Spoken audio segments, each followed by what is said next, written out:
good morning, everyone. Welcome to the weekly Energy Realities podcast. I am this week's host or lead host, David Blackmon, here in beautiful, sunny, cool Texas, where the weather is lovely and the economy is struggling like everywhere else. But we're trying to maintain optimism here in this global crisis where energy is concerned. We're going to cover all that today with my co-hosts.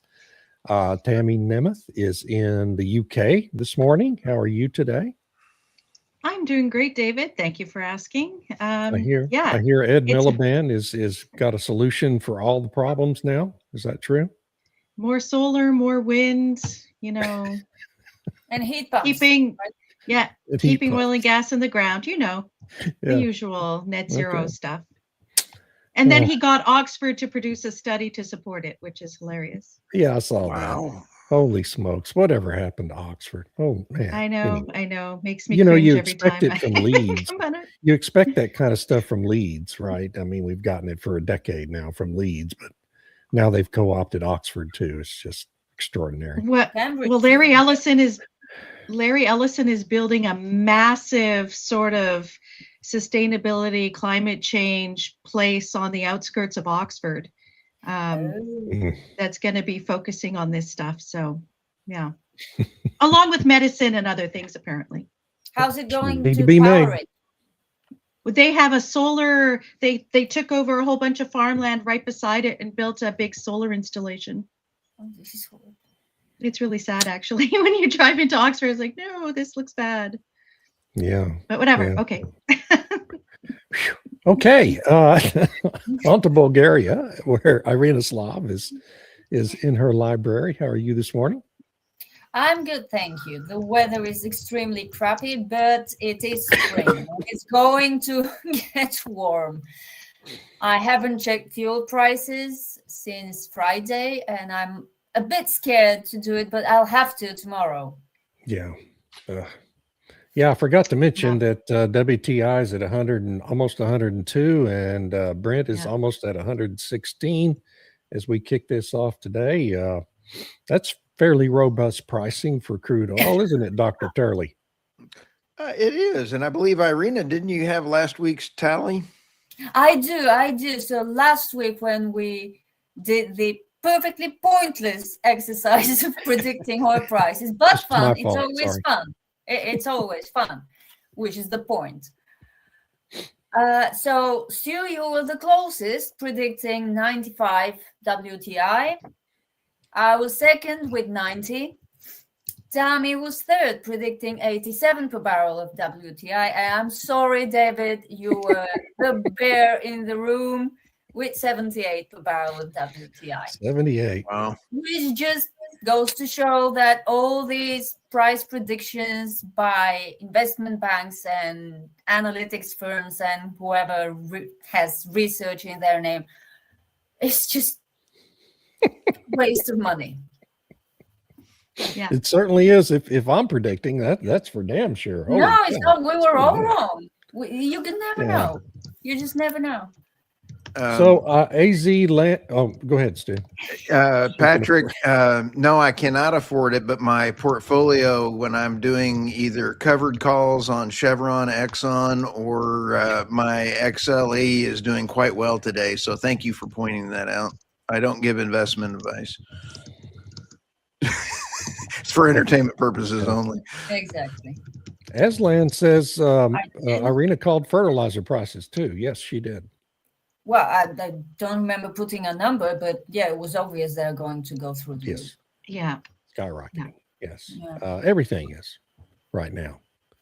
We better have an end to this soon, or it's going to be a global economic shock of 1970s proportions. Yeah. So and then they'll make the same mistakes as the 1970s that ended up with stagflation and all that stuff. Yeah. So because they haven't learned anything. Well, that seems unfortunately it seems inevitable, doesn't it? So this brings us to our topic for the day, which is the global dominoes are falling to the energy crisis. There's no question about that. Australia is days away from being completely out of their energy reserves. Keir Starmer today. There's a big story in the Daily Mail talking about the UK going into diesel shortages within the next couple of weeks. Really? Gas lines farming all over the world. I'm sorry. Go ahead, Irina. No. I was just expressing surprise. Just a couple of weeks. They don't have diesel beyond 2 weeks. Shortages. I mean, they have diesel, but they're going to be struggling to meet demand. I think that's pretty common, really, in a lot of places. India, Pakistan, particularly in Asia, they're really going to be struggling on diesel supplies in a lot of parts of the world. Meanwhile, China's not having any problems, and the United States is energy secure, and so is Canada, at least for now. I guess it shows it's a good idea to drill for your oil and gas resources. Norway's fine, of course. So the countries that drill, baby drill, are doing okay, and the countries that refuse to do it are not. And we have a pretty significant shortage remaining on the market, and who knows when it's going to end. Who wants to kick off this discussion today? Actually, why don't we kick it off by letting Stu go through the situation in the Persian Gulf with tanker traffic in Hormuz and the alternatives to it, these various pipelines there in the Middle East, Stu. Cool. Hey, let me add this map here too. This is a timeline map on an article that I wrote yesterday. I don't know who did this. Love to give shout outs. It was JP Morgan Commodities. Yeah. And when you take a look at Australia is the first one to be Mad Max. I mean, to be really out of fuel coming up on April. Most deliveries stop April 30th. Oh, today. April 20th. Excuse me. April 20th. That's 20 days from now. 20 days from now when they stop coming in over here. So then you have Africa and the United States, and California is the most impacted April 15th. So pretty interesting little study that they've did. And that is on my new website that is coming online here real quick. But let's come over here to marine traffic. The guppies are going wild here. I've had so much fun watching this one. This one is a Rada oil chemical tanker. And this one, if you look at Karg Island, I've been noticing some of these boats that they've had over here. Karg Island is going to be the key. Again, 90% of Iranians' oil comes out of Karg Island. This is a multi-purpose offshore vessel. I wonder if there are drone launchers on it. I do not know. But as we take a look, here is the other the Houthis have joined in right now. This is the but they're shooting at Israel. They're not threatening tanker traffic yet. They have made the comment they're going to, and so that's what's also helping with the spike a little bit today. This is looks like is that Turkey? Ottoman what? Ottoman sense, but is that a Turkish? That's not, I can't recognize that flag. Yeah, if it's got the word Ottoman and it's red with little white, it should be Turkey. Yeah, should be Turkey. Okay. And so this is the second one. The problem is when the Supermaxes can't go, they go through here very nicely. Look at all the guppies going along here. And this is the pipeline right up here by Yanbu is now just hit 7 million barrels per day by Saudi Arabia. Let me show you that pipeline in here a sec. But this is the Suez Max. This is the Suez Canal. This is a much smaller tanker that is the real problem here. And we come into Global Energy Monitor. This is the pipeline coming from Saudi Arabia over to Yanbu that just hit 7 million barrels per day, which is a big feat. So when you're losing 20% of the oil coming around through the Strait of Hormuz, these two right over here add up to about, I believe it's 1.1 million barrels per day out of these two pipelines bypassing. This is the other Iranian pipeline over here that does not work very well. The pipeline works, but they have fallen out of, this is the IGAT-7 pipeline, but it's barely pumping anything because just the equipment is not doing so well. And then these are all of the other pipelines in the area. The United Arab Emirates also has a pipeline that is just around the tip through the strait, on the right side of the tip of the strait, that Right is here. capable of loading as much as 1.9 million barrels a day. Hasn't been doing that much, but it's another pipeline outlet that doesn't have to go through the strait. But all told, we're still 12 million barrels a day short of where we were in total supply. So it's a crisis. There's no question. It's a big crisis. Cool. How are things in Europe, folks, ladies? How about her, Irina? Well, they don't sound good from what I've been reading in the news. Yeah. Germany is thinking about reopening its mothballed coal power plants to cope with the gas shortage. I haven't seen any update from our brave energy commissioner. Maybe they'll lower the target level again. I don't know. I really don't know how this is going to play out. I keep waiting for the local government, which has like 2 more weeks to stay in power until we have new elections. They say, they're saying they're preparing measures. We'll see what those measures are. Last time in 2022, they subsidized fuels, which is probably what they will have to do again. Yeah. I don't know what's happening in Central Europe and Western Europe, but I'm sure prices are up. Oh yeah, the Germans capped. What kind of capped price rises at fuel stations? Oh, that's just the once a Nixonian day. You approach. can't raise prices more than once a day. Yeah.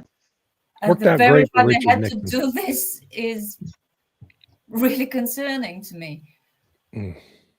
Yeah, very concerning. Very concerning. Tammy, does Ed Miliband have solutions to all of this?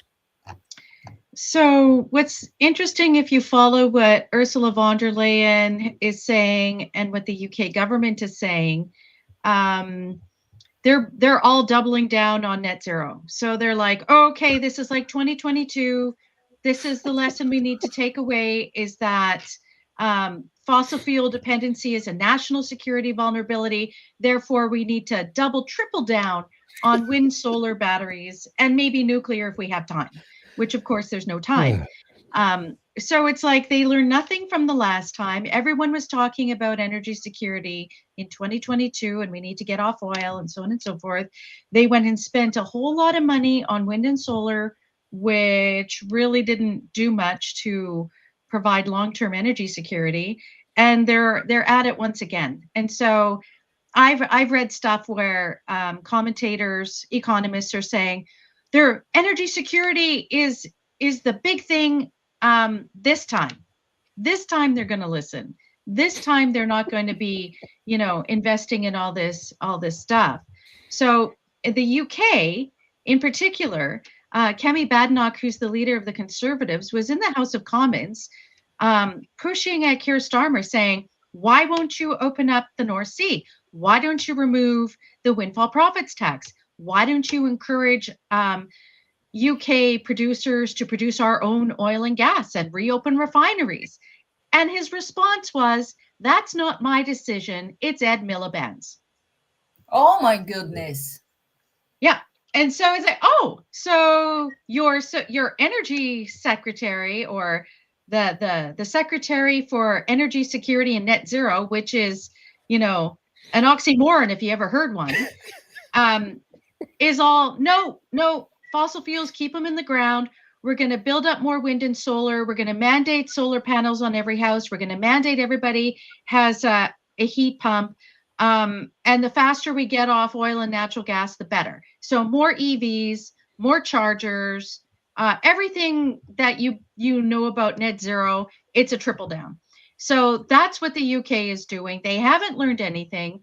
And I find it actually quite deplorable that the Prime Minister has no say. Why doesn't he have a say? That's extraordinary. Isn't he the leader? So he's just deflecting responsibility, I'm sure, and he's for sure about as smart as Miliband is. So, and even though, let me throw Canada in here. So Canada has all these resources, like America. We could increase production, maybe, but we have no means really to get it out. So we can go a little bit. We can increase the flow through in the pipelines that already exist, and maybe that'll increase what we export by a couple 100,000 barrels a day if we're lucky. And the same thing with natural gas. We only have one operating export facility for LNG that's to the West Coast.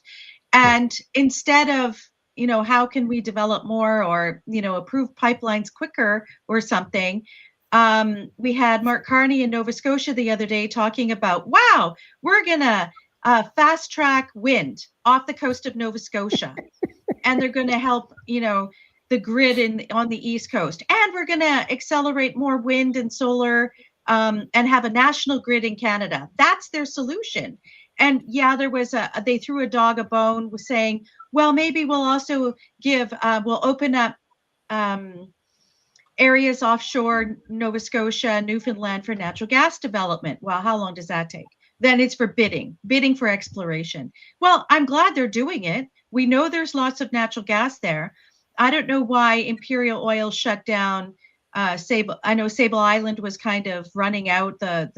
Was running out, and they didn't do much to try and use enhanced recovery there.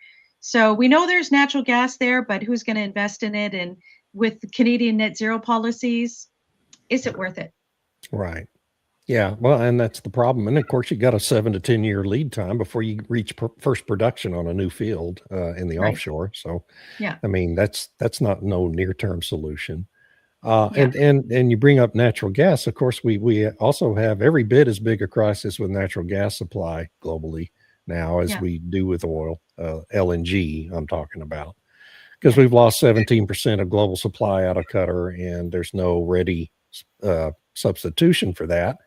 And then we had this huge cyclone, Darnell, I think it was, that hit the Australian coast and just went right all the way down the western coast of Australia and knocked out about half of the LNG export facilities for a period of time. Chevron says theirs is going to be down for 3 to 4 weeks, and theirs is one of the biggest. Woodside's is down, and that's going to knock out another certain percentage of LNG supply. And the United States is able to ramp up to some extent, but it's not like we have new facilities opening here in the next 2 weeks or something like that. It takes a lot of time and a lot of billions of dollars of investment to build new facilities. We're going to have a big expansion in the U.S. between now and 2030, going to more than double export capacity here. But that's 5 years, that's not now. So, we're having the Asian markets are now competing with the European buyers for those cargoes, and we've had a lot of tankers already on the water headed for Europe that have suddenly turned and gone through the Panama Canal to Asia, and I suspect we're still going to be seeing more of that, and it's just bidding up the price of these LNG cargoes. So it seems like, when you look at it, it seems like the EU is going to have a pretty significant problem filling its storage here in the shoulder and summer times. And that's, kind of setting up a potential crisis for next winter, and just in terms of keeping homes heated and the power grid running. But I'm no expert on the storage situation in Europe, and so I wonder what y'all are seeing on the ground there in that area. Well, it's below 30. Haven't checked it EU-wide. Gas in storage. It's probably now closer to 25%. And I don't think the crisis will wait to unfold in winter. I think summer will be problematic as well, because even in summer we need electricity. Yeah. Sure, there will be more solar during the sunny part of the day, wherever it is sunny. I don't think it will be enough to offset the loss of gas. And but on the other hand, Asian buyers will start running out of money. Some of them already are, and they're switching to coal. But so is Europe. Right. Coal is there when you need it. And even S&P Global recently, last week, I think, they said they expected coal imports into the European Union to increase this year. That's how well net zero is going. But it's just temporary. It's just temporary. Yeah, sure. It's just temporary. Blip on the screen. And wind and solar will become more expensive as well, because they have to be shipped. Although I'm now reminded of remember, guys, a couple of years ago, I think it was, there was a surplus of Chinese solar panels in European warehouses because the installation wasn't going as fast as expected. So maybe at least that's some good news for a change, but it's not looking good. It really isn't looking good, because the lost production, I think that's what people who follow the news, traders and whoever, I think that's what they're starting to realize, that even if fighting stops tomorrow, it will take quite a long time for supply, for production, for exports to return to normal. That's right. And that's, there's been this, it was more early on than it is now, but, the prevailing narrative, well, this thing ends tomorrow, everything's going to go right back to normal. But it's not. There's been an incredible amount of damage to infrastructure now in the Middle East, and it's going to take years to repair all that. And it even just takes time to get the fields back into production. A lot of production's been shut in, tons of it, millions and millions of barrels in the Middle East. And it takes time to get those wells, the pressure back up in the wells and get them flowing again. And the pipelines have to pressure up again. And, it's just, this is not an immediate thing here. I've been contemplating whether or not we may have seen the end in the United States of sub $3 gasoline prices. I'm not sure we're ever going to see it again. I don't know. Not just for a year or two, because, but think about it. It'll take at least the rest of the year, this year, for production from the Middle East to get back up to normal and shipments, if you ended it today. We already were headed into an undersupplied market about mid-year next year before any of this happened. Before February 28th, projection was market's probably going to be undersupplied second half of 2027. Well, this just accelerates that, okay, probably to the first of 2027, if it all ended today. And then we have this structural deficit, supply deficit, going into the future because of the last decade of underinvestment in finding and developing new resources. We may never see sub $3 gasoline again. And that's something that we all feel kind of safe and secure from gas lines here in the United States, at least, because we have all this production. But I think people, economists and everybody else, the analysts in the United States, are going to have to start thinking about what's our economy going to look like if the price of gas is going to be well above $3 a gallon forever. And that's make a couple big change points on that. We've got we've got Australia, which is absolutely being eviscerated right now because they're down to one refinery right now. Yeah. And that is absolutely, they've done exactly what California's done. Yeah. And I'm going to add to the stage here. This was a story for California's oil and gas crisis, exports warn of future scope of the potential danger. This was actually written originally on the California Globe by Katie Grimes. Great lady. She's been on my podcast twice. And California has done the same cotton picking thing that's going on. They had 39 refineries. They're down to 7. 6 are about to close because of the CARB, which is the tax tax and cap. Now it's tax and invest, which is still a highway robbery It's system. still just tax is what it is. Just tax is what it is, and it's going to go down to 1.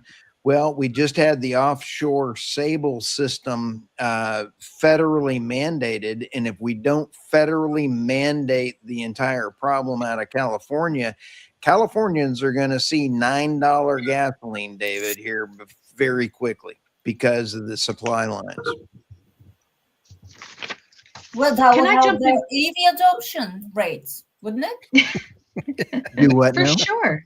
EV Yeah, adoption. more people will be buying EVs in California. When you look at their grid, holy smoke, Batman, net zero has struck again. I want to know, does everybody else, am I the only American that watches Wallace and Gromit? I think so.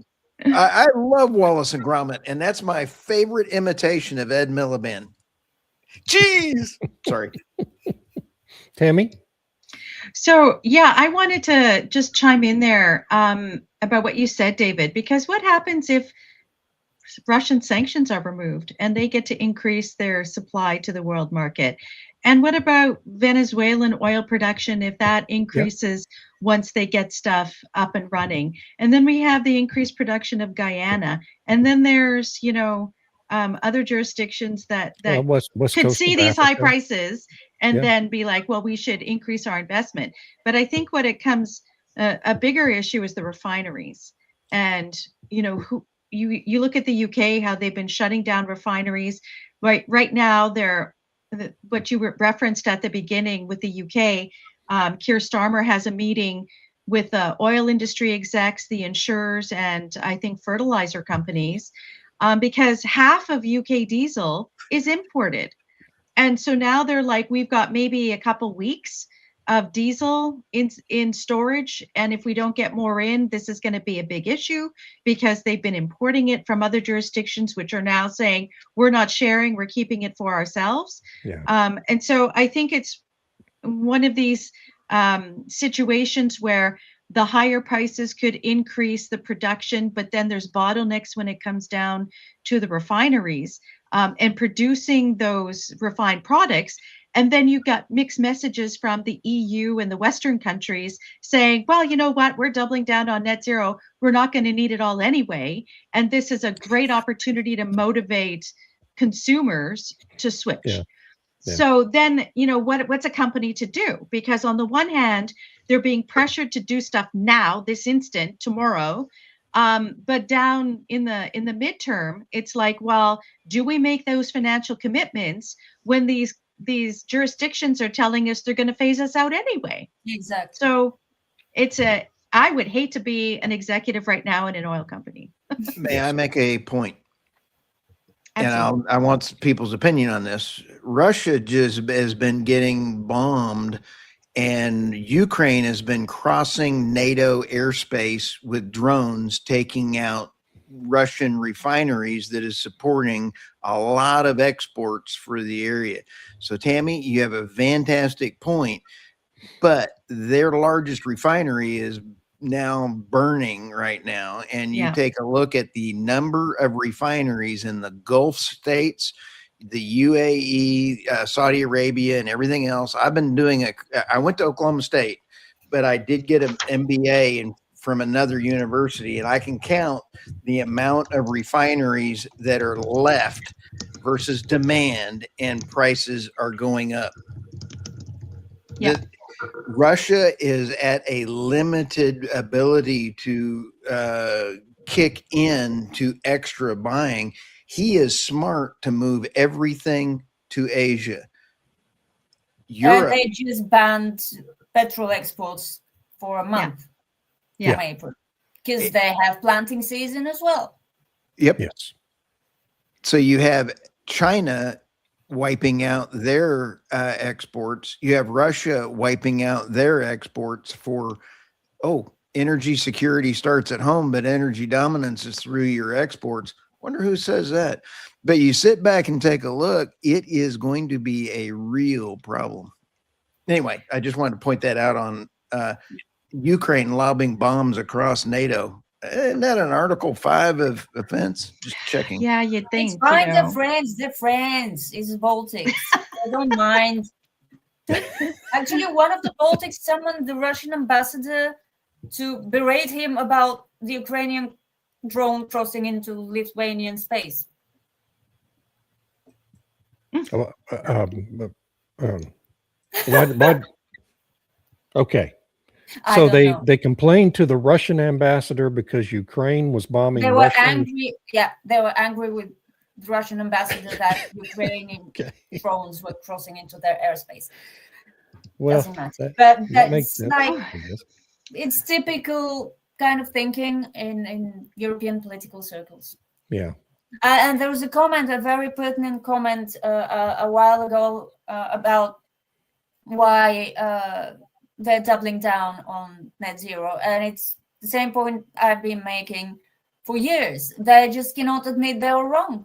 All right. And the more time passes, the worse the mistakes get to be, and the more obvious they get to be, the more they will double down, because it becomes impossible to admit we were wrong. They will be kicked out.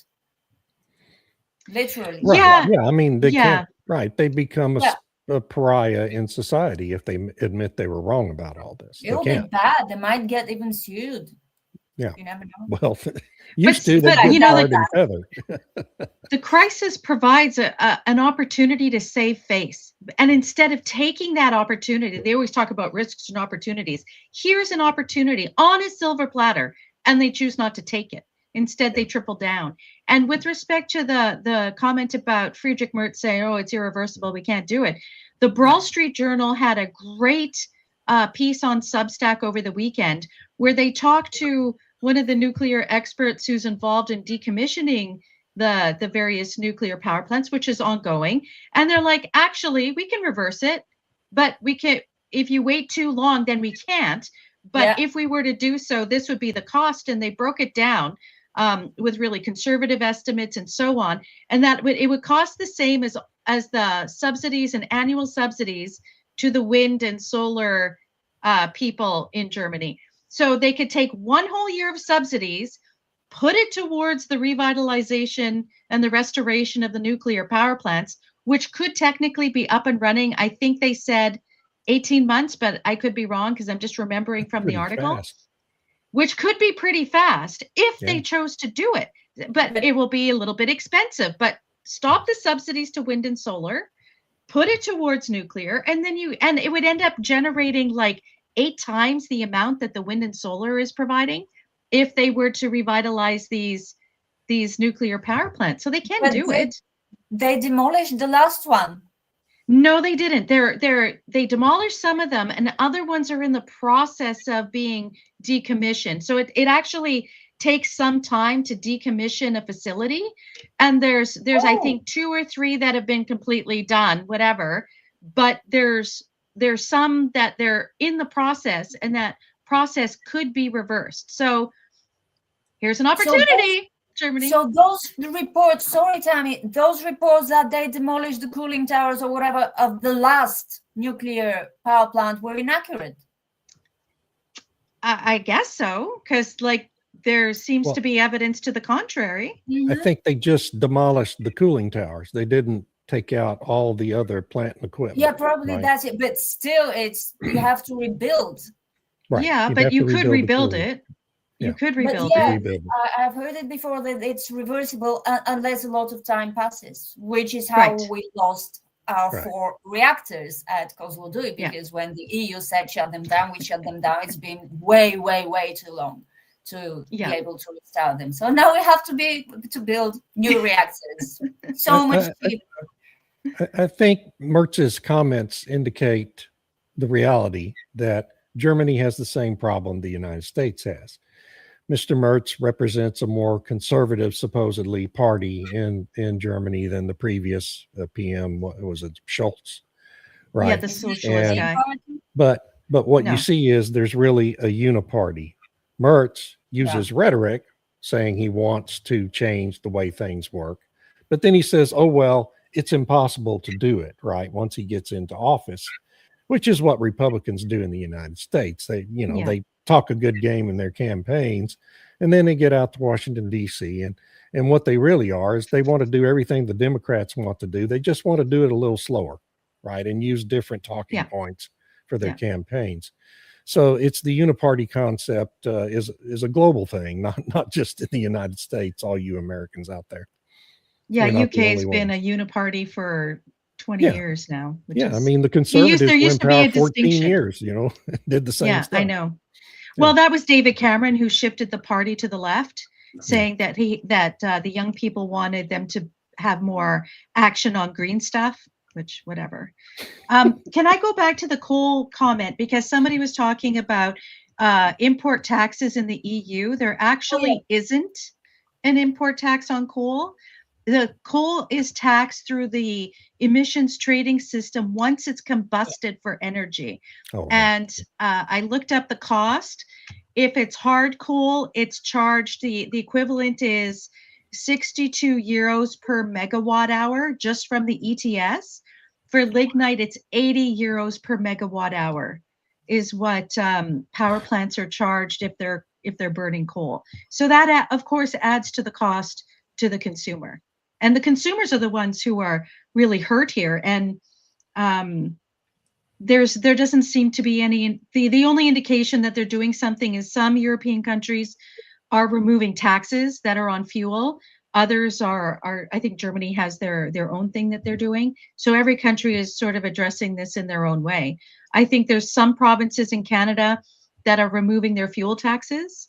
Other ones haven't quite gone there yet. But what I find interesting is after the second oil crisis, and when in 1979, 1980, the prices spiked and then they started to drop as other jurisdictions started producing, especially in the North Sea and whatnot, the prices dropped. They plummeted.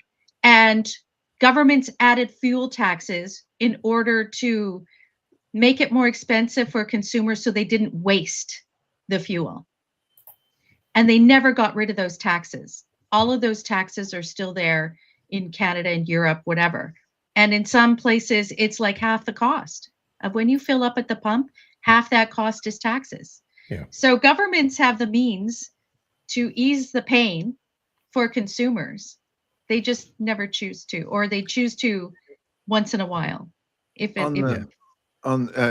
things. I've got 937 people live on my YouTube channel, and StreamYard's only showing 3. So I just want to let everybody know we really appreciate everybody watching right now. Yeah. And on the coal plants, let me add to the stage. This is from the Global Energy Global Tracker. Look, I'm going to remove. This is now permitted, pre-permitted, and announced. Look at this. We've got 2 in the U.S. Yeah. Look at the coal plants around India, and these are all announced, pre-permitted, or permitted. Let me add to the stage construction. Look at this. Now look at operating. You think coal's dead? Not yet. I'm not quite dead yet.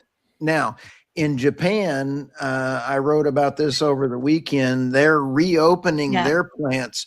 There is a difference between Japan and Spain. Spain blew theirs to smithereens, so they've got to rebuild them if they can. And then Japan just has to turn them on. So they left theirs mothballed and ready to go back on. Very smart for the Japanese. UK blew theirs up too. Can I make a very self-serving point here? Since I was so awfully wrong about predicting the oil price, I just want to point out, Stu showed that map of coal plants. We've got 2 coal plants now being permitted in the United States. In 2024, or early 2024, when Joe Biden was still president, I told y'all on this show we would be building new coal plants by the end of 2026. And here we are. Yeah. Let's hear There's for that David, one in everybody. It's a Alaska. necessity. Yes, there's one in Alaska. There's 2 expansions now in the lower 48. That one in Alaska is greenfield, new, and there's going to be more because there's some parts of the country that don't have the gas infrastructure needed to build gas plants, and you're going to have to build coal. These are, I mean, look at where the 2 are located. They're located in areas with easy access to cheap coal. Same thing in Alaska. And it just makes too much sense not to do. You can't deny reality forever unless you're Keir Starmer. And So anyway, that's my self-serving moment for the week, folks. cool. I had to be right about one thing. I thought that one of the Alaska coal power plants is being proposed for. I thought they were talking about maybe exporting some of that power to Canada, but I'm not sure. Might be. I don't know. I mean, There's you know, rumors. Alaska has several coal plants. But I hadn't read that, but that certainly would make sense. You know, if you have the spare capacity and there's a market for it, why not? I don't Yeah, know I'm that not it's gonna sure be when I heard exported. that. This is the Sustainia power station, 400 megawatt. It's in pre-permit. Yeah. This one is the Healy power plant, operational, started in 2015, 50 megawatt. Yeah. I do not know if it's exporting to Yukon or not. Yeah. Okay. What fun. So What about so fertilizer? Now If we're fertilizer. talking about dominoes, I think the fertilizer issue is a big domino in all of this because there's been all these knock-on effects with supply chains and all these other things, but fertilizer's massive. We're going into, planting season in the Western world that produces a great deal amount of the global food. And this could have a real big impact on food supplies for this year and next year. And Yeah, affordability, food affordability. Right. Yeah. And the crunch in diesel supply is the same thing because all those tractors run on diesel. You can't get your fields planted if you don't have the fuel to run the tractors. So this is an issue that's really in every part of the world, even in the United States, in some parts of the United States, because I mean, you look at diesel prices, they're $1.50 higher than regular gas. So farmers, this is making it extremely expensive for farmers to keep doing their business. And some of them are going to choose to just try to live off the federal subsidies instead of plant crops this season. Yeah. That's a big deal. And Like, what about biofuels? What's that? What about biofuels? I mean, a lot of farmers in Yeah. the US, I gather, are planting Yeah. plants used for biofuel Corn. production, heavily subsidized. Heavily subsidized, yes. Yeah. How's that And going? we just expanded the ability of retailers to sell E15 in the United States, which is creating even more of an incentive to take useful farmland out of the food system and put it into producing biofuels we do not need, don't serve any environmental benefit, don't serve any purpose whatsoever other than to subsidize farmers, corn farmers. That's it. That's the only benefit to anyone in the United States from making and selling corn ethanol. It's the subsidy for Iowa and Nebraska. That's what it is. And when Chuck Grassley, who is 95 years old, finally leaves the U.S. Senate, that whole subsidy program is going to be in a severe crisis. You're going to have a hard time sustaining it once Chuck Grassley's gone. He's an incredibly powerful member of the U.S. Senate who has propped that system up for 20 years now. And once he's gone, it's going to become a brave new world for ethanol makers in the United States. What's worrying is that this fertilizer price inflation leads to more expensive food. So maybe food will need to be subsidized. Countries in Europe subsidize farmers already, but they have to cover more to keep them going, because you can't really replace local food with imports, because imports will be more expensive as well because of the fuel price crisis. So the way I see it in the European Union, at least, they have to up subsidies for everything. Well, then at what point do we become just a communist state, where the state has their state grocery stores, like if they want in New York, that, you know, the state will make sure that prices are controlled for your food, for your fuel, whatever. We seem to be on that trajectory, and the people will cheer for it. Well, yes, of course, because nobody wants to pay through the nose for essentials. But the problem is that the money will eventually run out.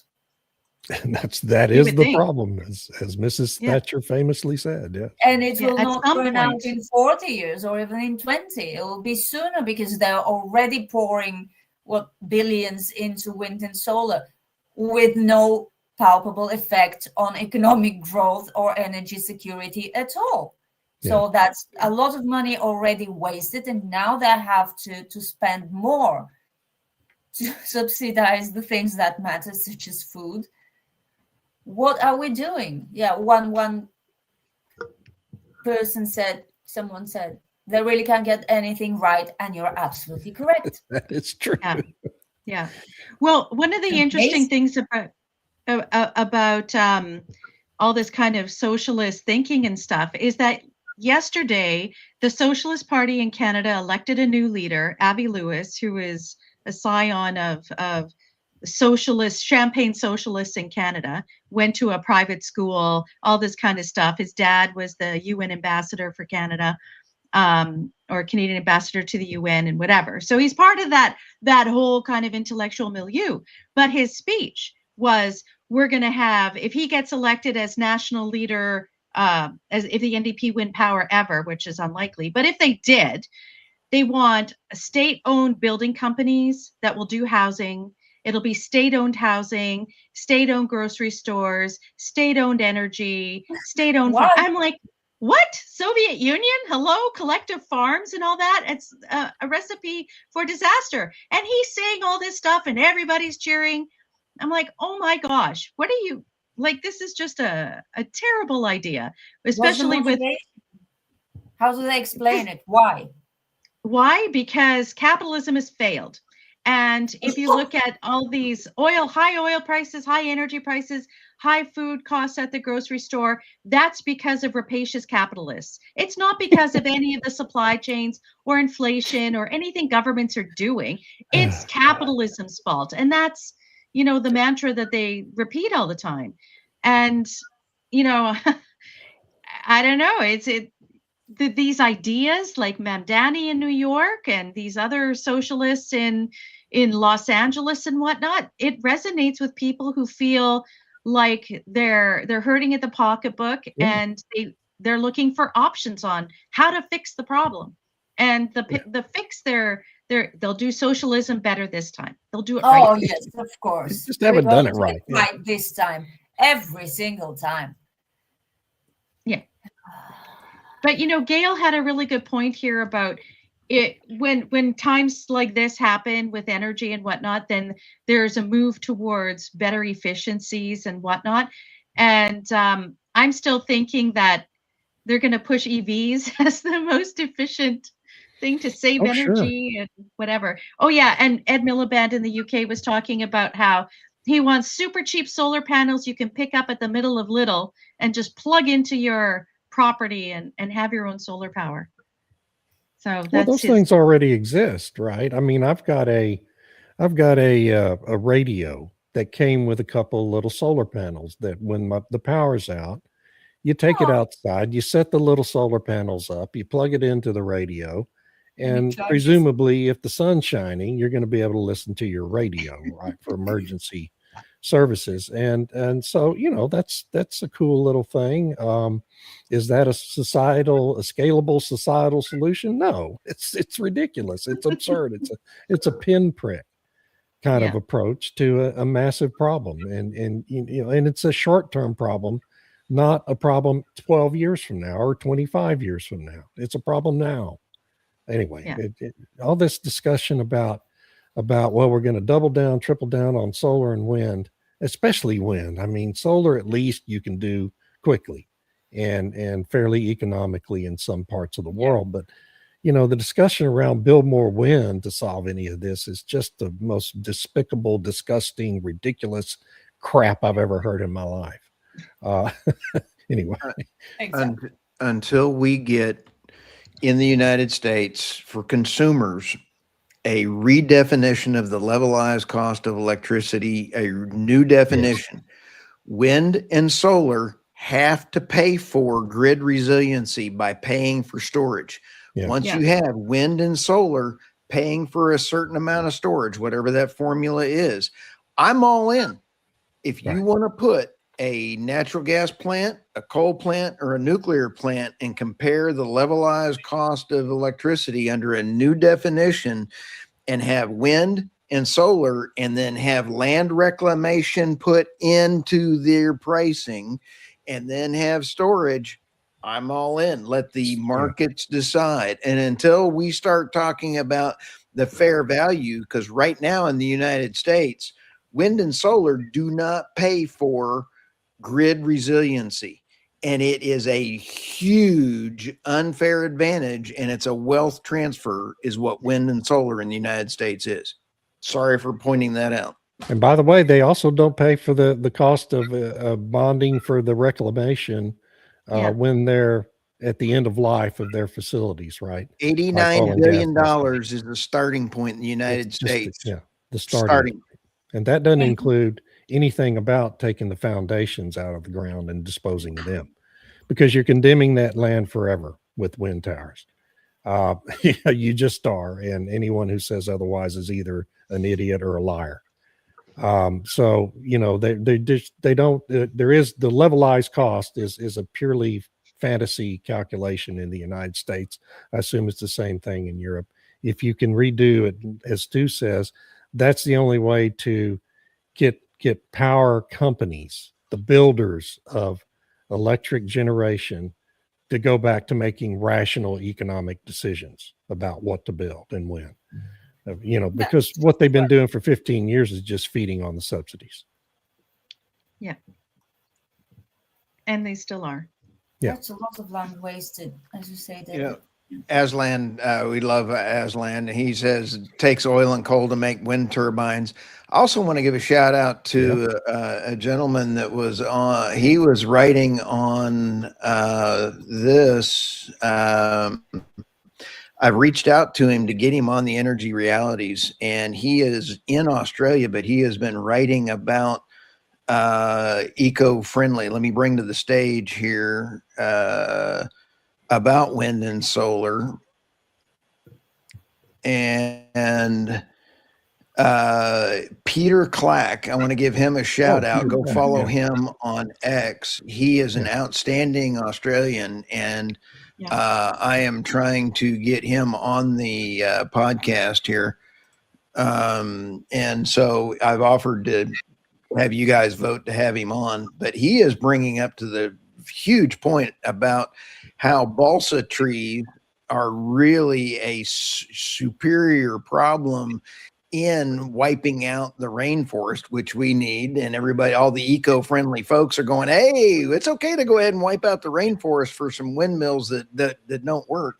Yeah, and then when you take a look at Texas, this is right outside my house. As I get to look at this, this is absolutely beautiful. It's a toxic dump.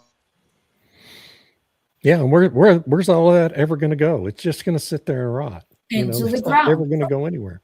They may cover it up with dirt at some point and bury it, but you know, as if we don't have enough land already. Right. And it will end up in the water table. Yeah. Well, yeah. Of course, those blades. What are they made out of? They're made out of balsa wood and fiberglass mainly.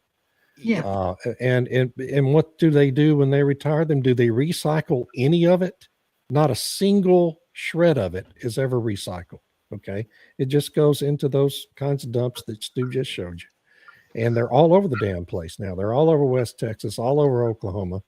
And the problem is just going to continue to grow through time.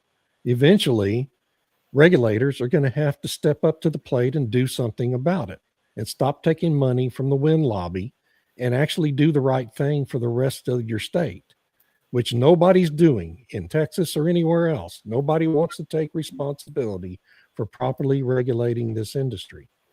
And, eventually the problem's going to become so big that you're going to have to do something. Why not do it now before it just gets completely out of control? But you can't, no one has the courage to take it on in any state, not just Texas. Or they don't believe it's a problem. Yeah, it hasn't become a big enough problem for them yet. Really bad. Yeah. The EU brought in a ban of for kind of landfilling wind turbine blades starting this January. So I'll be interested to see if they're able to actually do something about the blades. I'm waiting for visuals of the big container ships being loaded up with expired wind blades and shipped to China for disposal. Yeah. That's what I'm waiting for. Wish they'll burn them or something, Yeah. Who knows? Yeah. Because that's what's going to happen, okay? Because there's no other feasible solution. There's no other thing to do with them. You got to find a country that's going to be willing to take them and make them their problem for a fee. Just like the UK has shipped all of its emissions to China. China's perfectly willing to take over those emissions for their economic benefit. Where do 95% of solar panels go, David?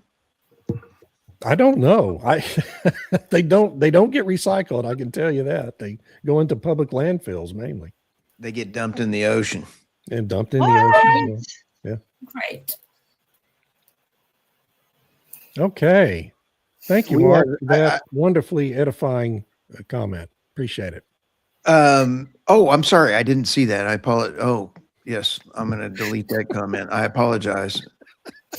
What the hell? I already saw it. The freaks are out in force this morning. Oh, yes.